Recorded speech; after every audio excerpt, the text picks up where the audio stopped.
হইচই সময় চ্যানেলে সকলকে স্বাগত। আজ আমি একেবারেই অন্য ধরনের এক রুই মাছের রেসিপি শেয়ার করব, যা খুব সহজেই এবং খুব অল্প উপকরণেই তৈরি হয়ে যাবে আর খেতেও হয় খুবই সুস্বাদু।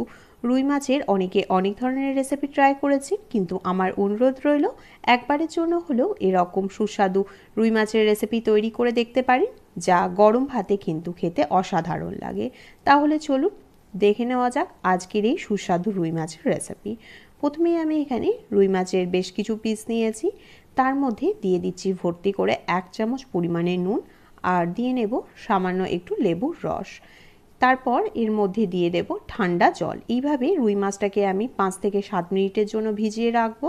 তাহলে রুই মাছের মধ্যে যে একটা আঁচটে গন্ধ থাকে সেই গন্ধটা একেবারেই চলে যাবে আর রুই মাছটা খুব ভালো করে পরিষ্কার হয়ে যাবে। আমি এই রকম অবস্থায় 5 থেকে 7 মিনিট রেখে দেব। আশা করি আজকের রেসিপিটি আপনাদের সকলের ভালো লাগবে। একবারের জন্য হলেও তৈরি করে দেখতে পারেন, যা দুপুরের গরম ভাতের সাথে খেতে অসাধারণ লাগে। একটা বাটি নিয়ে নিয়েছি, বাটির মধ্যে দিয়ে দিলাম 1 ইঞ্চি টুকরো করে রাখা আদা, স্বাদ অনুযায়ী 2টো কাঁচা লঙ্কা, তার সাথে দিয়ে দিচ্ছি ভর্তি করে 2 চামচ পরিমাণে সাদা সর্ষে বা হলুদ সর্ষে, আর তার সাথে দিয়ে দেব 1 চামচ পরিমাণে পোস্ত। এই রান্নাটা করা খুবই সহজ আর খেতে হয় অসাধারণ। অবশ্যই পোস্তটা ব্যবহার করবেন, তাহলে কিন্তু এর স্বাদটা খুবই ভালো আসবে। দিয়ে দিলাম কিছুটা পরিমাণ নুন। এবার সামান্য একটু জল দিয়ে এটাকে 2 থেকে 4 মিনিট ভিজিয়ে রাখবো, তারপর এটার একটা মিহি পেস্ট তৈরি করে নেব। এই রান্নাটা আপনারা একবারের জন্য হলেও ট্রাই করে দেখবেন, ভালো লাগবে। দিয়ে দিচ্ছি এখানে আমি ঘরে পাতা টক দই। এখানে আমি 2 চামচ পরিমাণে ঘরে পাতা টক দই নিয়েছি। খুব ভালো করে টক দইটাকে ফেটিয়ে নিয়েছি। তার মধ্যে এখানে আগের থেকে যে ভিজিয়ে রেখেছিলাম মশলাটা, সেই মশলাটাও বাটা হয়ে গেছে। সামান্য একটু জল দিয়ে সেই মশলাটাও দিয়ে দিলাম। তার মধ্যে আমি দিয়ে দিচ্ছি সামান্য একটু নুন। মশলাটা বাটবার সময় একবার নুন ব্যবহার করেছিলাম, তাই সামান্য আর একটু নুন দিলাম। দিয়ে দিচ্ছি সামান্য একটু হলুদ। অবশ্যই হলুদটা একটু কম ব্যবহার করবেন, আর আপনারা চাইলে হলুদটা নাও ব্যবহার করতে পারেন। দিয়ে দিলাম স্বাদটাকে ব্যালেন্স করবার জন্য সামান্য একটু চিনি, আর এখানে দিয়ে নিচ্ছি 3 চামচ পরিমাণে সর্ষের তেল। 5 টুকরো মাছের জন্য আমি 2 চামচ পরিমাণে টক দই আর 3 চামচ পরিমাণে সর্ষের তেল ব্যবহার করেছি। এই রান্নাটা করতে খুব বেশি উপকরণের প্রয়োজন হয় না, কিন্তু খেতে হয় অসাধারণ, যা ভেটকি মাছ ইলিশ মাছের স্বাদকেও কিন্তু হার মানাবে। আশা করি আজকের এই সুস্বাদু মাছের রেসিপি আপনাদের সকলের ভালো লাগবে। খুব ভালো করে আমি মশলাটাকে এইভাবে মিশিয়ে নিচ্ছি। আজকের এই সুস্বাদু মাছের রেসিপি যদি ভালো লেগে থাকে তাহলে অবশ্যই লাইক, শেয়ার আর কমেন্ট করেও কিন্তু জানাতে ভুলবেন না। আমার এদিকে পুরোটাই মেশানো হয়ে গেছে খুব ভালো করে। আপনাদের যদি মনে হয় এই গ্রেভিটা একটু ঘন, তাহলে অবশ্যই আপনারা সামান্য একটু জল ব্যবহার করতে পারেন। আমি মশলাটা বাটবার সময় জলটা ব্যবহার করেছিলাম, তাই এখানে এক্সট্রা জলটা ব্যবহার করলাম না। অন্যদিকে আমার 5-7 মিনিট রাখা হয়ে গেছিলো মাছটা। দেখুন মাছটা কতটা পরিষ্কার হয়ে গেছে, আশা করি সেটা দেখেই বুঝতে পারছেন। মাছটাকে আমি আলাদা করে তুলে নিয়ে রাখলাম।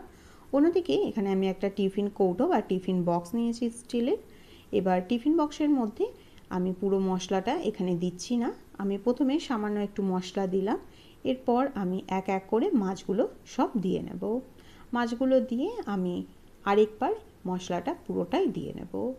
অবশ্যই এই গ্রেভির মধ্যে খুব বেশি জলের ব্যবহার করবেন না, যেহেতু টক দই আছে তাই টক দই নিজের থেকে কিছুটা জল ছাড়বে। আর এটা রান্না করা খুবই সহজ, বাড়িতে যে কোনো দিন আপনারা কিন্তু রুই মাছ বা কাতলা মাছ দিয়ে এটা বানিয়ে নিতে পারেন। আমি রুই মাছ দিয়ে করছি, আপনারা চাইলে অবশ্যই কাতলা মাছ দিয়েও এটা রান্না করতে পারেন। ভেটকি বা ইলিশ মাছ ছাড়াও কিন্তু এটা খুবই সুন্দর হয় খেতে। দিয়ে দিচ্ছি কিছুটা কাঁচা লঙ্কা। এখানে আমি চেরা কাঁচা লঙ্কা 2টো ব্যবহার করলাম। আপনারা চাইলে ওপর থেকে আরও 1 চামচ সর্ষের তেলও কিন্তু ব্যবহার করতে পারেন। আমি এবার ওপর থেকে খুব ভালো করে টিফিন বক্সের ঢাকাটা লাগিয়ে নেব। এটা রান্না করতে খুব জোর 20 থেকে 25 মিনিটের মতন সময় লাগে। আমি অন্যদিকে কড়াইয়ের মধ্যে সামান্য একটু জল দিয়ে নিয়েছিলাম আর 2-3 ফোঁটা দিয়ে দিয়েছিলাম লেবুর রস, যাতে কড়াটা না গরম জলের মধ্যে কালো হয়ে যায়। এখন আমি ওপর থেকে টিফিন বক্সটা খুব আলতো করে দিয়ে দিলাম, আর টিফিন বক্সটা যাতে পুরোটা জলের মধ্যে ডুবে না যায় সেদিকটা অবশ্যই খেয়াল রাখতে হবে। ওপর থেকে এবার ঢাকা দিয়ে গ্যাসের ফ্লেমটাকে মিডিয়ামে রেখে আমি 20 মিনিটের জন্য রান্নাটা করে নেব। 20 মিনিট হয়ে গেলে আমি গ্যাসটা বন্ধ করে নেব আর একইভাবে আমি আরও 5 মিনিটের জন্য রেস্টে রেখে দেব, যাতে টিফিন বক্সটা একটু ঠান্ডা হয়ে যায়, খুলতে যাতে সুবিধা হয়। অবশ্যই 5 মিনিট থেকে 7 মিনিট টিফিন বক্সের ঢাকাটাকে এইভাবে রেখে দেবেন, তাহলে ভেতরে এটা খুব সুন্দর করে রান্না হতে থাকবে, কুক হবে। আমি টিফিন বক্সের ঢাকাটা এবার খুলছি, হালকা একটু ঠান্ডা হয়ে গেছে।